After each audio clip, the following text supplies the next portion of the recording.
저는 70대 중반입니다. 작은 오피스텔에서 혼자 살고 있어요.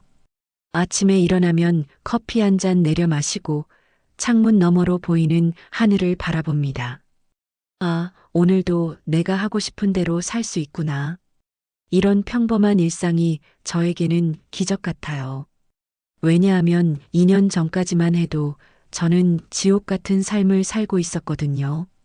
오늘은 제가 어떻게 그 지옥에서 벗어나게 됐는지 그 이야기를 처음부터 끝까지 들려드릴게요.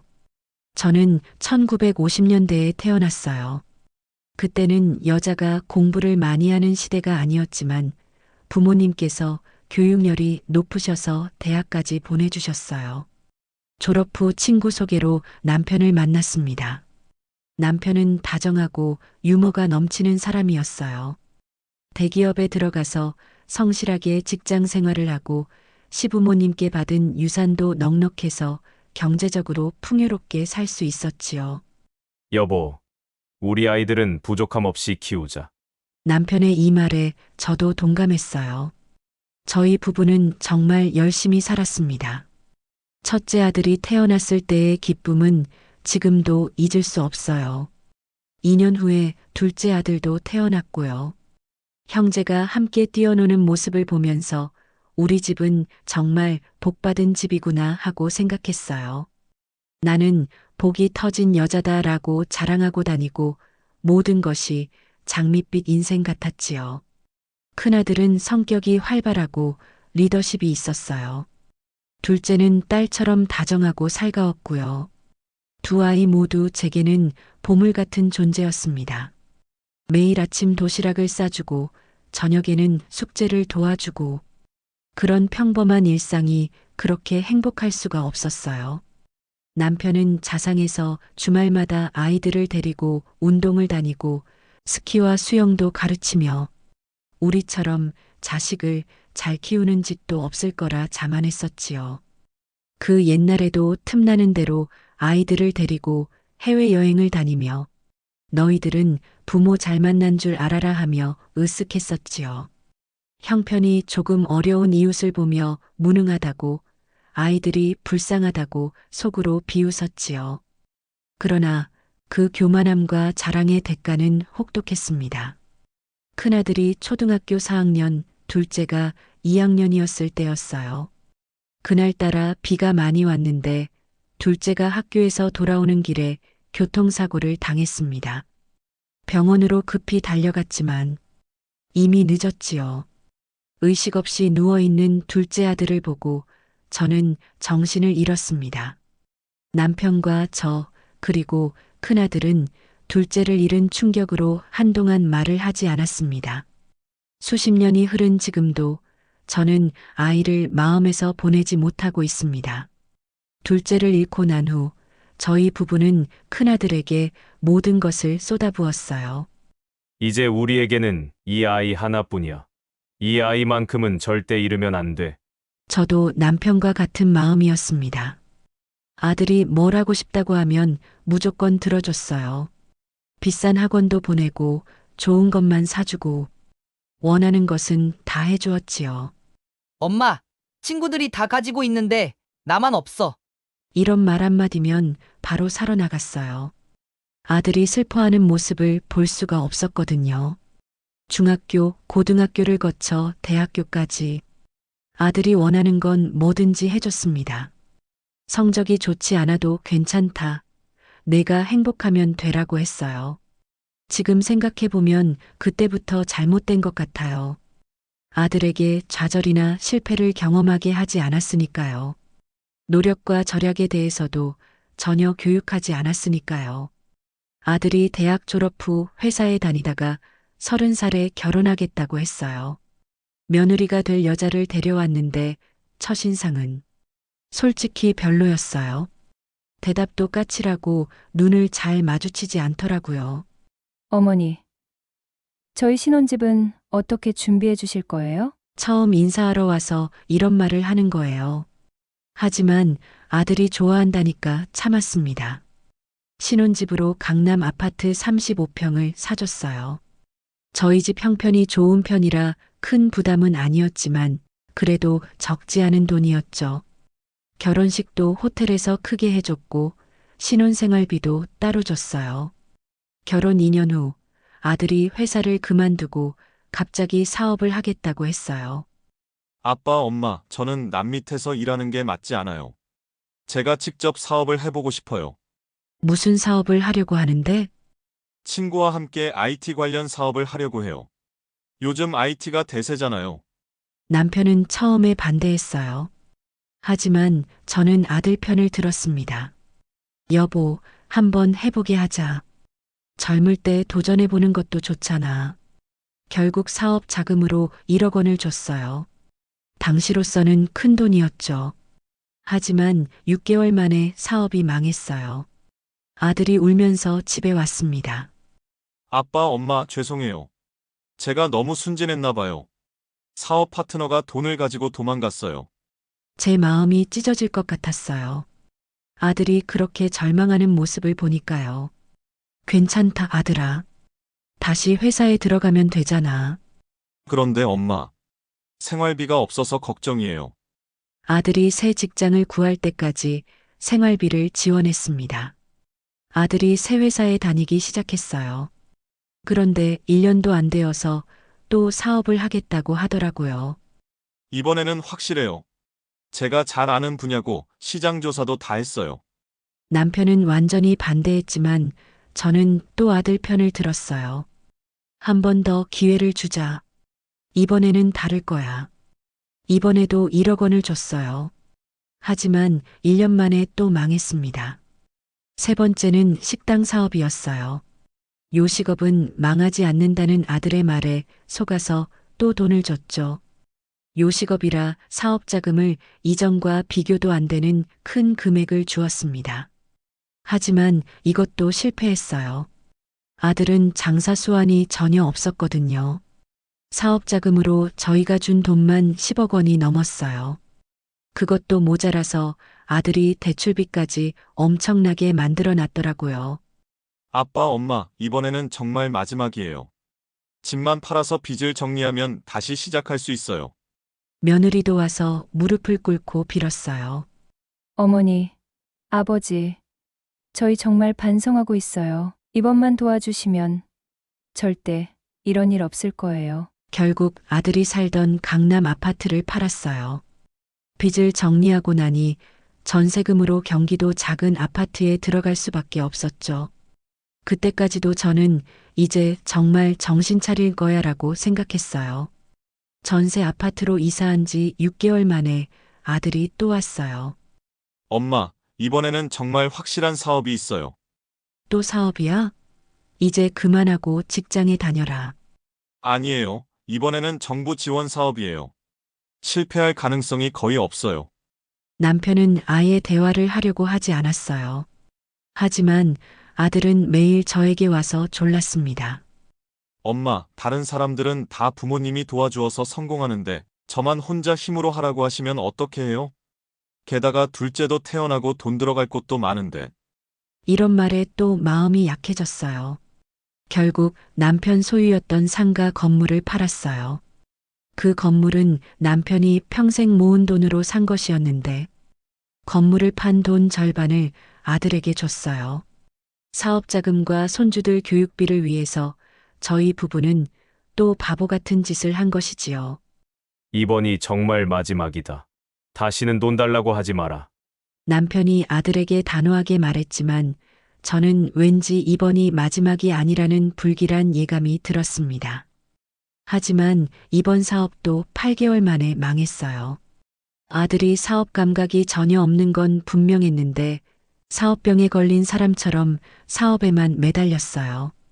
여기저기 사채까지 써서 돈을 끌어다가 쓰는 바람에 빚이 엄청나게 불어나 있었습니다. 아들은 죽고 싶다는 말까지 하고 정말 너무나 무서웠지요. 상가 건물을 팔고 남은 돈 절반과 그것도 부족해서 결국 저희가 살던 집까지 팔아야 했어요. 강남의 50평 아파트였는데 그 집에서 30년을 살았거든요. 경기도에 20평도 안 되는 작은 아파트로 이사했을 때의 기분. 정말 말로 표현할 수 없었어요. 여보, 우리가 뭘 잘못한 걸까? 남편이 밤에 한숨을 쉬며 하는 말이었어요. 아들을 너무 사랑한 게 잘못이었나? 저도 답을 할 수 없었어요. 남편이 어느 날 제게 카드와 통장을 모두 내놓으라고 했어요. 이제 당신은 돈 관리를 하면 안 돼. 아들 버릇을 그렇게 망쳐놨으니까. 여보, 그게 무슨 소리야? 아들이 이렇게 된 건 다 당신 때문이야. 당신이 너무 오냐오냐 하면서 키웠으니까. 해달라는 대로 다 해주고. 당신이 그러니까 당신 믿고 그러는 거 아니겠냐고? 남편의 말에 할 말이 없었어요. 맞는 말이었거든요. 하지만 남편도 아들에게 돈을 안 준 건 아니잖아요. 그런데 모든 책임을 저에게만 돌리는 거예요. 그날부터 저는 남편에게 용돈을 받았어야 했어요. 한 달 용돈도 아니고 그때 필요할 때 타서 써야 했지요. 마트에서 장을 볼 때도 계산하고 남은 돈을 다시 남편에게 돌려줘야 했어요. 여보, 친구들과 커피 한 잔 마시고 싶은데 뭐 하러 나가서 돈 써? 집에 있어. 50년 가까이 함께 살았는데 이런 취급을 받을 줄은 몰랐어요. 그래도 제가 쓸 돈은 있어야겠다는 생각이 들었어요. 동네 지인이 알려준 참기름 공장에서 일하기 시작했습니다. 70살이 넘어서 아르바이트를 한다는 게 창피했지만 어쩔 수 없었어요. 하루 5시간씩 일해서 그 돈으로 제가 필요한 것들을 샀습니다. 참기름 냄새가 온몸에 배어서 집에 오면 남편이 얼굴을 찌푸렸어요. 냄새 나니까 좀 씻고 와. 그런 말을 들을 때마다 눈물이 났어요. 매일 밤 이불을 뒤집어 쓰고 울었어요. 내 인생이 왜 이렇게 됐지? 젊을 때는 건물도 여러 채 있고 큰 집에서 사모님 소리 들으며 돈 걱정 없이 살았는데 지금은 참기름 공장에서 일하고 있으니까요. 친구들과도 만나기 창피했어요. 그러던 어느 날, 무더운 날씨에 참기름 공장에서 일하고 집에 왔는데 아들이 와 있더라고요. 엄마, 급한 일이 생겼어요. 또 돈 이야기구나 싶었어요. 이번에는 뭔데? 3천만 원만 빌려주세요. 정말 급해요. 3천만 원? 엄마에게 그런 돈 어디 있어? 엄마가 아르바이트해서 모은 돈 있잖아요. 그 돈은 내가 정말 필요할 때 쓰려고 모은 거야. 그리고 모은 돈도 얼마 안 돼. 엄마, 저 정말 급해요. 안 주시면 큰일 나요. 제가 계속 안 된다고 하니까 아들이 갑자기 화를 내기 시작했어요. 엄마, 그럼 제가 감옥에 가도 괜찮다는 거예요? 그게 무슨 소리야? 사업하다가 제가 보증을 섰는데 그 사람이 도망갔어요. 제가 대신 갚아야 하는데 돈이 없어요. 그럼 경찰서에 신고하면 되잖아. 그런 게 아니에요. 어차피 제가 책임져야 해요. 돈이 없으면 정말 감옥 갈 수도 있어요. 아들이 그런 말을 하니까 정말 무서웠어요. 하나뿐인 아들이 감옥에 간다면. 그래도 3천만 원은 너무 큰 돈이라 혼자 결정할 수 없어서 남편에게는 말도 못 꺼내고 큰오빠에게 전화했어요. 오빠, 아들이 돈이 급하다는데 좀 빌려줄 수 있어요? 또 무슨 일이야? 사정을 설명했더니 오빠가 화를 내더라고요. 정신 좀 차려. 그런 식으로 계속 돈을 주면 내 아들 망가져. 절대 주면 안 돼. 그런데 감옥에 간다는데 그럼 가게 놔둬. 그래야 정신 차리지. 그리고 그 3천만 원 못 갚는다고 감옥 가지 않는다. 너가 매번 속아주니 내 아들이 정신 못 차리고 저러지. 오빠의 말이 맞는 것 같기도 했지만 그래도 불안했어요. 조카에게도 전화했어요. 대기업에 다니니까 여유가 있을 것 같아서요. 고모, 할머니 제사도 지금 몇 년째 안 오면서 이럴 때만 연락하시네요. 차가운 목소리였어요. 미안하다. 그때 몸이 아파서 고모 아들 사업 자금으로 쓸 거라면 도와드릴 수 없어요. 그리고 이번 할머니 제사 때나 핑계대지 말고 참석하세요. 해마다 제사 때가 되면 아프시네요. 며느리인 우리 엄마 혼자 다 일하라는 거예요. 회사 다니는 손녀인 제가 휴가 쓰고 하루 종일 차례상 차리며 집안일 돕는 거 이거 정상인가요? 조카는 쌓인 것이 많았는지 화를 내며 전화를 끊었습니다. 솔직히 부모님 제사에 가면 일하기 힘들어서 아프단 핑계로 몇 년째 가지 않았기 때문에 할 말이 없었습니다. 돌아보니 잘못하고 후회되는 것이 많았습니다. 며칠을 고민하다가 결국 아들에게 돈을 줬어요. 제가 몇 개월 동안 모은 돈과 남편 몰래 숨겨놨던 비상금까지 합쳐서요. 고마워요. 엄마 이번이 정말 마지막이에요. 아들이 그런 말을 했지만 이미 몇 번이나 들은 말이었어요. 돈을 준 후에도 계속 불안했어요. 정말 감옥에 갈 상황이었는지 아니면 또 다른 사업을 하려고 한 건지. 모아둔 돈도 탈탈 털리고 거울을 보니 빈 껍데기만 남은 늙은 한 여자가 있었습니다. 그리고 몇 달이 흘렀습니다. 허리가 평소에 좋지 않았는데 걸을 때마다 통증이 느껴져서 병원에 갔습니다. 검사를 받아보니 디스크가 터졌다고 하더라고요.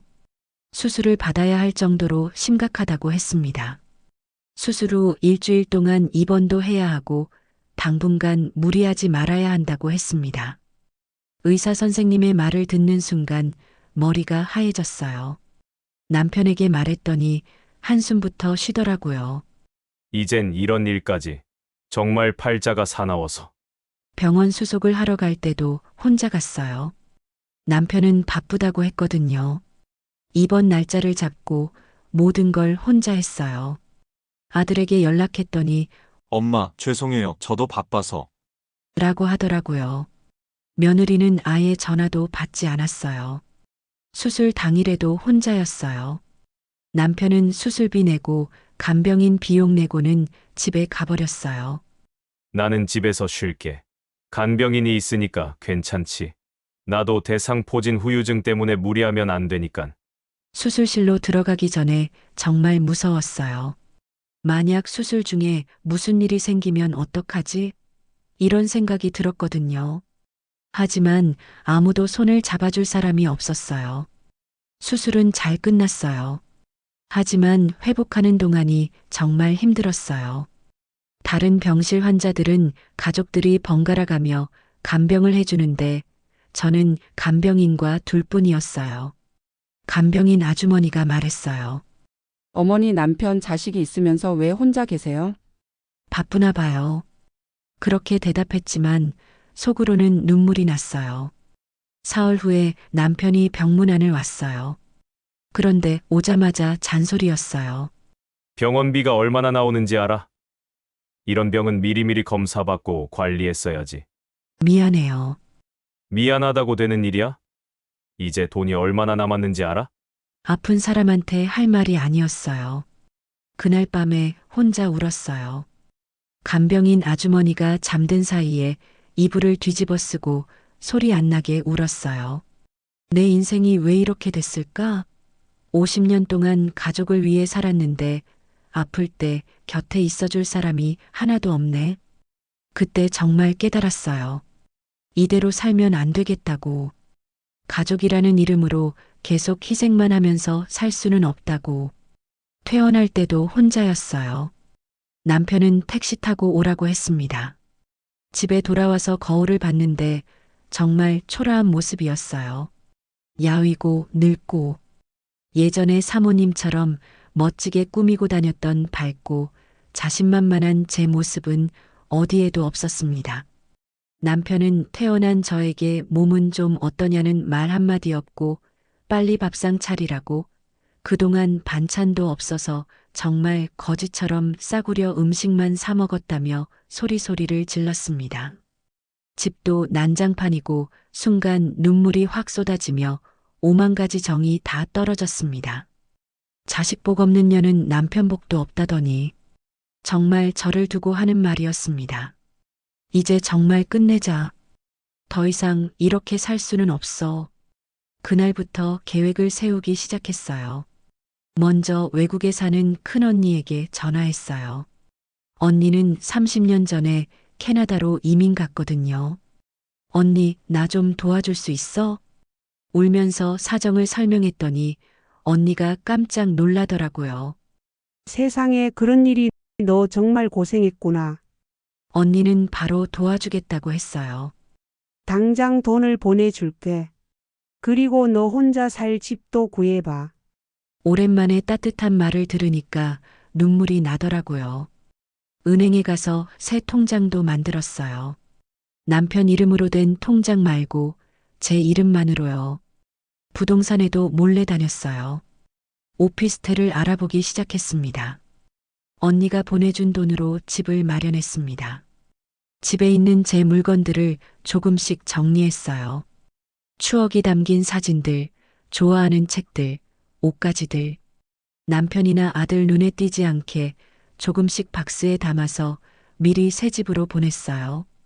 50년 동안 모은 물건들인데 정작 가져갈 건 별로 없더라고요.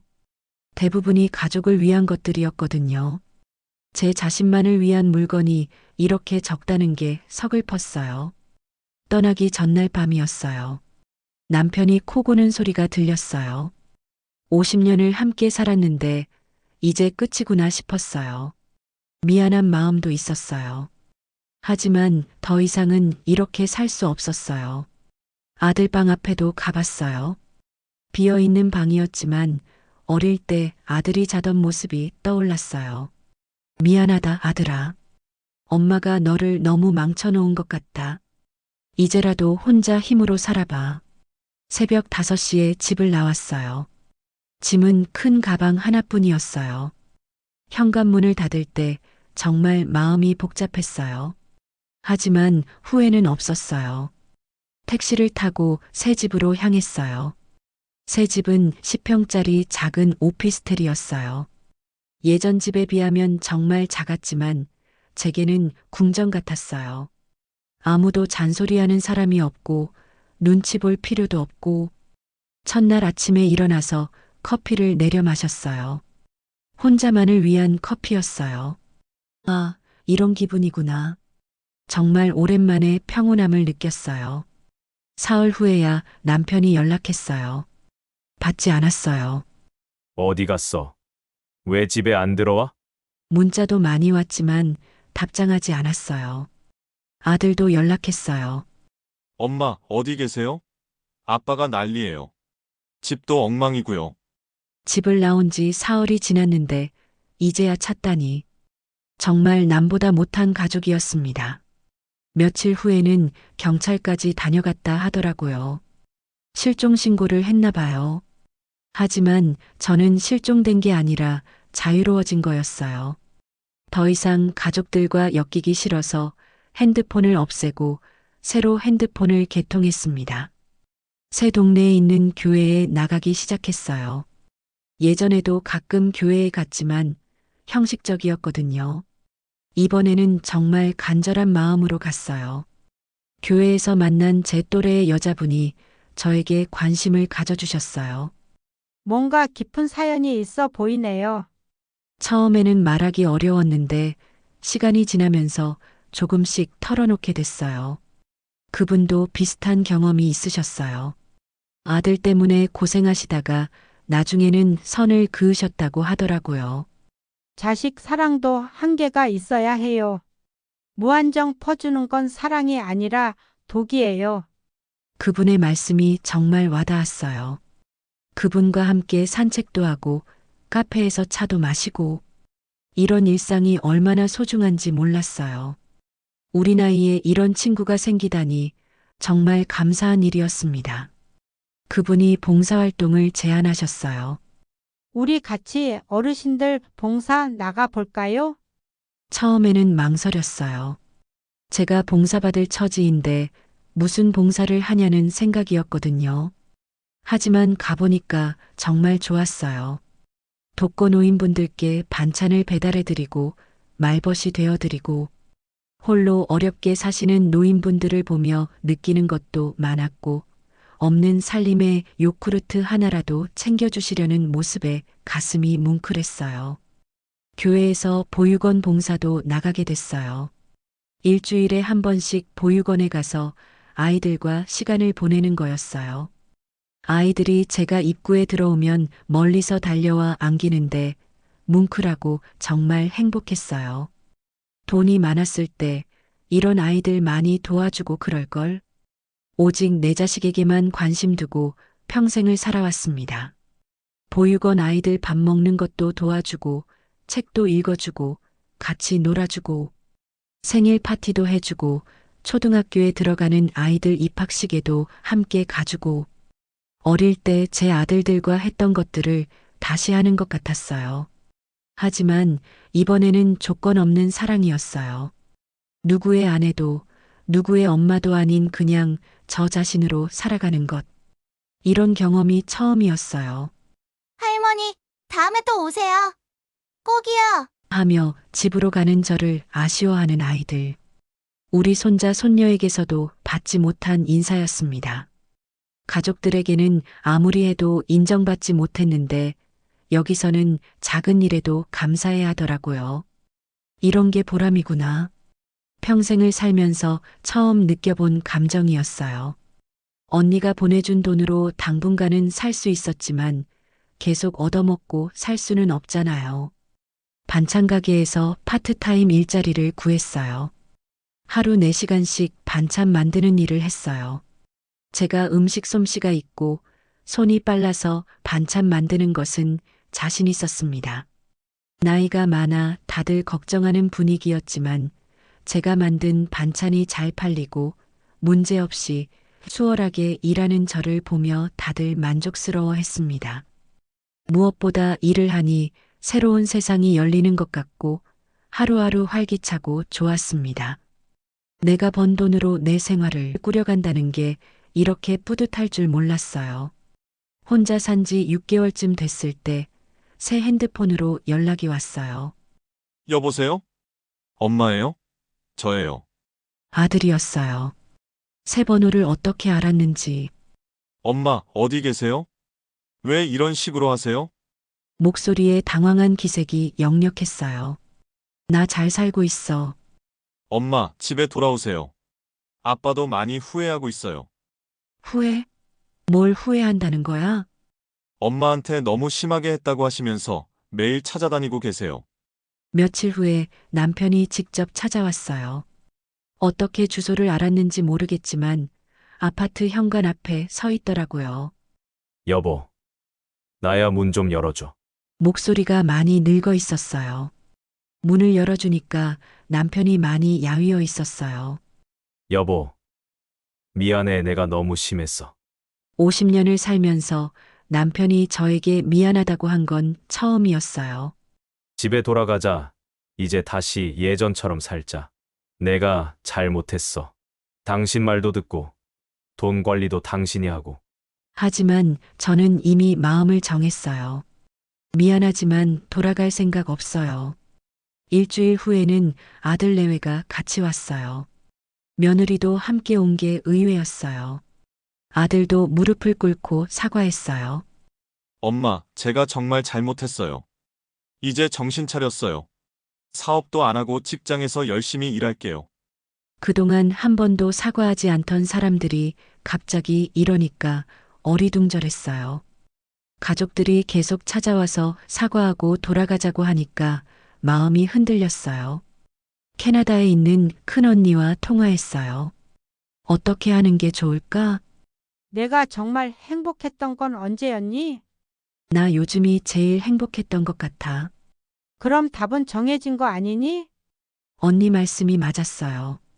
가족과 함께 있을 때는 항상 눈치를 봤거든요. 지금은 정말 자유로웠어요. 한 달 동안 가족들이 번갈아가며 찾아왔어요. 하지만 저는 마음을 바꾸지 않았어요. 고맙지만 돌아갈 생각 없어요. 엄마, 그럼 우리는 어떻게 해요? 너희들끼리 잘 살아. 이제는 부모 의지하지 말고 그래도 가족인데. 가족이면 뭐든 용서하고 받아줘야 하니? 나도 내 인생이 있어. 나 그리고 지금 너무 행복하고 좋아. 그러니 이젠 찾아오지 마라. 너가 찾아오면 또 돈 달라 할까봐 솔직히 심장 두근두근한다. 처음으로 아들에게 단호하게 말했어요. 가족들이 포기하고 찾아오지 않게 된 후 정말 평온한 일상이 시작됐어요. 아침에 일어나서 요가도 하고 산책도 하고 책도 읽고 이런 소소한 일상이 이렇게 행복할 줄 몰랐어요. 반찬 가게에서 일하는 직원이 저를 보고 이모, 정말 밝아지셨어요. 처음 왔을 때랑 완전 다른 사람 같아요. 그런 말을 들으면 정말 기뻤어요. 교회에서 만난 친구들과 등산도 시작했어요. 처음에는 힘들었는데 점점 체력도 늘고 건강해졌어요. 함께 등산을 하고 내려와서 근처 식당에서 맛난 음식을 먹고 돌아오면 여행 다녀온 것처럼 너무 신났습니다. 그동안 집안일만 하느라 이런 여유를 가져본 적이 없었거든요.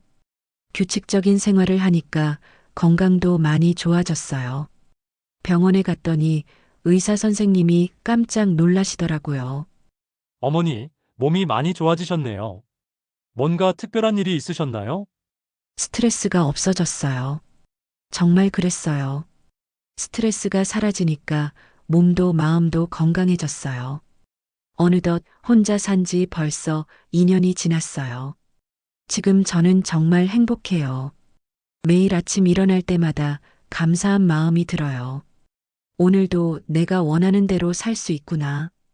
이런 평범한 것이 이렇게 소중할 줄 몰랐어요. 가끔 사람들이 물어봐요. 가족을 떠나온 것 후회 안 하세요? 전혀요. 이게 제 진짜 인생인 것 같아요. 정말 그래요. 70년을 남을 위해 살았으니 이제는 저를 위해 살아도 되잖아요. 가끔 소식을 들어요. 다들 잘 살고 있다고 해요. 아들은 정말로 회사에서 열심히 일하고 있고 사업 이야기는 아예 안 한다고 해요. 남편은 혼자 살면서 요리도 배우고 청소도 하고 처음으로 집안일을 하고 있대요. 모두가 제가 없어야 성장하는 사람들이었나 봐요. 이제 저에게도 꿈이 생겼어요. 봉사활동을 더 확대해서 정말 필요한 분들을 도와드리고 싶어요. 여행도 가보고 싶어요.